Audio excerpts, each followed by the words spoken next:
천년의 역사를 자랑하는 나라 신라.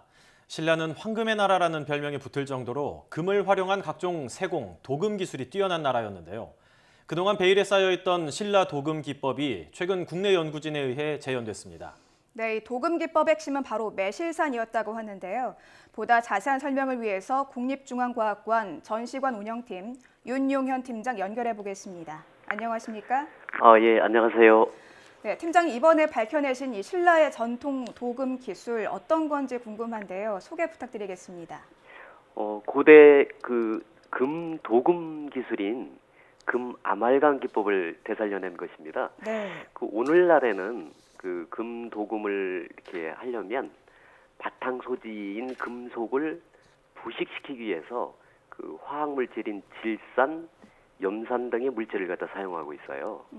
근데 고대에는 이런 질산 대신에 어떤 물질을 사용했는가를 지금까지 규명을 못하고 있었던 겁니다. 네. 근데 바로 우리 주변에서 쉽게 구할 수 있는 매실산을 이용해서 금속 표면을 부식시키고 또 금수은 아말감 기법을 활용해서 옛 도금 기술을 찾아낸 것이죠. 네. 그러니까 화학 물질 대신에 매실산을 이용했다. 이게 조금 핵심적인 부분인 것 같은데요. 맞습니다. 그렇습니다. 네, 예. 아무래도 우리가 이제 신라 시대 하면은 여러 가지 좀 금을 활용한 작품들이 많이 좀 연상이 되거든요. 그렇죠. 그런데 여태까지 그런 도금 기술의 비밀이 밝혀지지 않았던 이유는 좀 무엇이라고 볼 수 있을까요? 그런 노력들은 많이 있었습니다. 네. 그건 학회에서 과연 금수은 아말감을 되살리기 위해서 어떤 물질을 갖다 사용했는가에 대해서 노력을 많이 했는데, 예를 들어서 질산, 염산 대신에 매실즙 또는 도금 금속의 금이 상태, 예를 들어서 금분이라든가 금박, 이런 여러 실험을 시도를 했었습니다. 근데 기대에 못 미쳤던 거죠. 오늘날에는 구리나 청동동의 금속에 금을 도금을 하려면 주로 전기 도금법을 사용하고 있어요. 네. 근데 금을 고루 표면에 입히기 위해서는 지금 말씀드린 질산이나 염산 등으로 금속을 세척도 하고 또 부식시키는 그런 화학 기법을 사용하고 있는 거죠. 하지만 고대에는 전기 도금을 사용할 수도 없었고 또 화학 물질인 질산이나 염산도 쓸 수 없었잖아요. 그래서 고대에 어떻게 도금을 할 수 있는지에 대해서는 그간의 이제 의문으로 남아 있었던 겁니다. 질산이나 염산 같은 화학 물질이 없던 그런 신라 시대에 과연 어떤 방법으로 도금을 했을까? 미궁에 빠져 있었고 연구 결과 밝혀진 비밀이 바로 매실산이었다라고 말씀을 해주셨는데, 예, 그렇습니다. 매실산이 이제 부식시키는 역할을 했다라고 말씀을 간단하게 해주셨는데, 구체적으로 이건 말고 또 어떤 역할을 하게 되나요? 이제 금 도금을 하려면 가장 중요한 것이 표면을 부식시키는 것도 있지만 세척하는 기능도 굉장히 강합니다. 요 매실산은 그러니까 바탕 소지, 말하자면 그게 구리일 수도 있고 또 청동일 수도 있고 그런 금속에 금을 잘 붙게 해주는 역할이죠. 그러기 위해서는 이제 표면을 세척도 하고 또 미세하게 부식시키는 그런 밑 과정이 이제 필요한 겁니다. 그 역할을 이제 매실산이 그런 기능을 했던 것이고요. 이게 바로 오늘날에서는 질산이 이 역할을 한다라고 보시면 됩니다. 이런 매실산을 좀 만들려면 매실을 3, 4개월 정도 발효 숙성 후에 그거를 착즙을 해요. 그런 다음에 그걸 농축하면 이제 매실산을 만들 수가 있는데, 요즘 보통 우리가 시중에서 구입할 수 있는 매실초 같은 거는 pH가 한 3에서 4 정도가 돼요. 네. 하지만 이렇게 농축해서 만든 매실산은 pH가 한 1.5에서 1.94 정도로 훨씬 더 강한 그런 산을 갖고 있는 거죠. 말하자면 질산과 같은 그런 기능을 했다라고 보시면 될 것 같습니다. 네.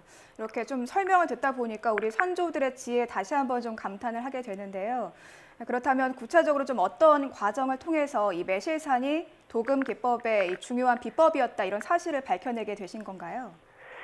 우리 연구진은 이제 고문서를 좀 찾아봤어요. 네. 그래서 오주서종 박물고변이라든가 또는 조선왕실 의계가 굉장히 많은데, 예를 들어서 정순왕후 가래도가 모의계 등 이런 데서 보면 금 도금을 할 때 빠짐없이 들어가는 게 매실입니다. 재료 네. 중에. 그 매실이라는 점에 착안을 한 거죠.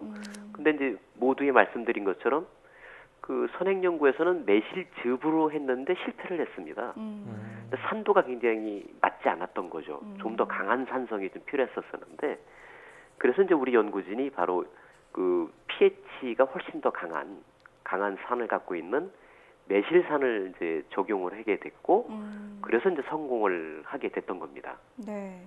이 고문서를 통해서 이 매실산의 정체를 밝혀냈다 이런 설명을 해주셨는데 이 매실산이라는 게 매실 열매를 좀 발효 농축시킨 거 아닙니까? 그렇죠. 예전에 예, 매실 예. 말고도 많은 재료가 있었을 텐데 하필 매실을 이용해서 매실산을 만든 이유가 있었을까요? 그 말씀드린 것처럼 그 바탕 표면을 부식시키기 위해서는 강한 산성을 떼어야 됩니다. 네. 근데 우리 주변에서 천연 물질 중에 매실산 이상으로 강한 산성을 띠는 것을 거의 찾아볼 수가 없어요. 네.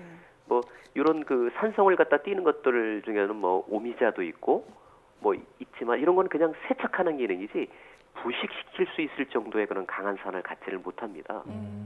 그 화학물질처럼.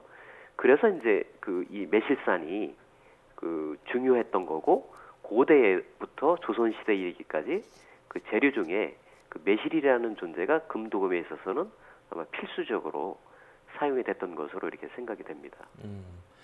또한 앞서서 금, 은 아말감 기법을 사용했다라고 말씀을 해주셨었는데, 아말감하면 우리가 이제 충치 치료할 때 많이 들어본 거지 않습니까? 예, 맞습니다. 이 그겁니다. 기법이 예. 어떤 역할을 하나요?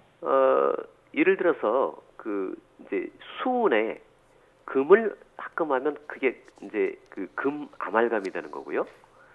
그 수은에 은을 합금하면 은 아말감이 되는 겁니다. 말하자면 이제 합금이죠. 금과 수은을 합금한 것, 또 은과 수음을 합금한 것, 이걸 아말감이라고 하는데, 그 바탕 금속이 이제 말씀드린 것처럼 구리나 뭐 청동 등의 이러한 이제 금이나 은 도금을 하려면 바로 이런 아말감 기법을 갖다가 필요로 하는 겁니다. 예를 들어서 이제 금을 바르거나 은을 바탕 금속에 바르게 되면, 그런 다음에 이제 열을 한 380도에서 400도씨 정도로 열을 막 가해요. 그럼 수은은 날아가 버리고 금 또는 은만 남아서 바탕 금속에 착 달라붙는 거죠. 그래서 이제 우리 국립중앙과학관에서는 이 가장 최적의 조건을 찾기 위해서 그 매실산을 쓸 때 제대로 어떻게 도금이 되는지를 한번 이제 그 저희가 연구를 갖다 진행을 했습니다. 그래서 네. 바탕 소재와 같은 작은 청동 조각에 매실액을 갖다가 이렇게 발라서 금속을 갖다 부속시키고, 거기에 이제 금, 수은, 아말감을 덮이는데, 예를 들어서 뭐 pH를 뭐 1.5 정도, 어떤 거는 pH를 한 뭐 3 정도, 뭐 이런 식으로 이제 조건을 갖다 다 달리하는 거죠. 달리해서 말씀드린 것처럼 이제 그 아말감을 입히고 열을 가해서 이제 수은이 날아가고 이제 청동에 이 그 금이 가장 잘 도금되는 그런 최적의 조건을 찾은 다음에 그거를 이제 실제 그 출토된 그 유물에 맞게 한번 적용을 해봤죠. 그 여러분들 그 경주 월지, 지금 예전엔 안압지라고 했는데요. 네. 지금 월지라고 부르고 있습니다. 여기서 보면 통일신라 금동 3점 판불이 그 1975년, 76 요때쯤 발견이 된 사례가 있습니다. 여러 점이 많이 나왔는데요. 그 중에서도 이제 바탕이 청동이면서 금도금된 거를 모델로 설정을 하고 거기에 맞춰서 이제 좀 전에 찾은 최적의 조건을 여기에 이제 적용을 했죠. 그랬더니 이제 뭐 당시의 원형에 거의 맞게끔 이 금동 3점 판부를 복원할 수 있었던 겁니다. 네. 신라시대 우수한 도금 기술에 정말 경탄하게 되는 그런 연구 결과인 것 같은데요. 이번 연구의 의의 좀 어디에 있다고 보십니까? 그 이제 가장 큰 의의는 역시 당시의 소재와 당시의 기술로 말하자면 이제 전통 소재와 기술을 복원했다는 것인데요. 네. 예를 들어서 이제 지금껏 그 통일 신라 시대부터 19세기까지 이용한 도금법을 그 표면에 어떻게 세척하고 그걸 갖다 부식해 놓는지에 대한 그 물질을 저는 몰랐던 겁니다. 그래서 이번에 이제 매실산을 이제 사용해서 재현에 성공했던 건데, 바로 그런 거죠. 그러니까 그 쉽게 우리가 적용할 수 있는 주변에 적용할 수 있는 그런 것들을 미처 생각하지 못했던 것을 요번에 그걸 갖다 적용을 해서 거의 완벽할 정도로 그 고대의 어떤 전통 소재와 기술을 복원했다. 근데 그거의 핵심은 역시 매실산이 있었다. 뭐 여기에 의의가 있는 것 같습니다. 그렇다면 이 기술이 어디에 적용될 수가 있을까요? 간단하게 좀 설명을 해주시죠.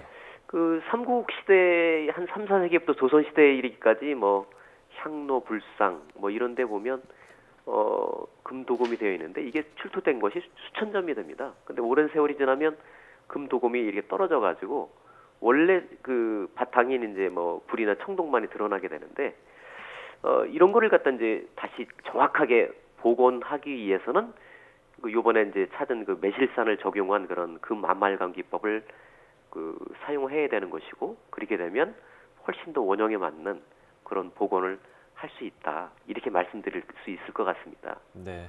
선조들로부터 물려받은 소중한 문화재를 복원하는 데도 이 기술이 적극적으로 활용되기를 기대해 보겠습니다. 예, 지금까지 국립중앙과학관 전시관 운영팀 윤용현 팀장이었습니다. 팀장님 오늘 말씀 감사합니다. 예, 감사합니다.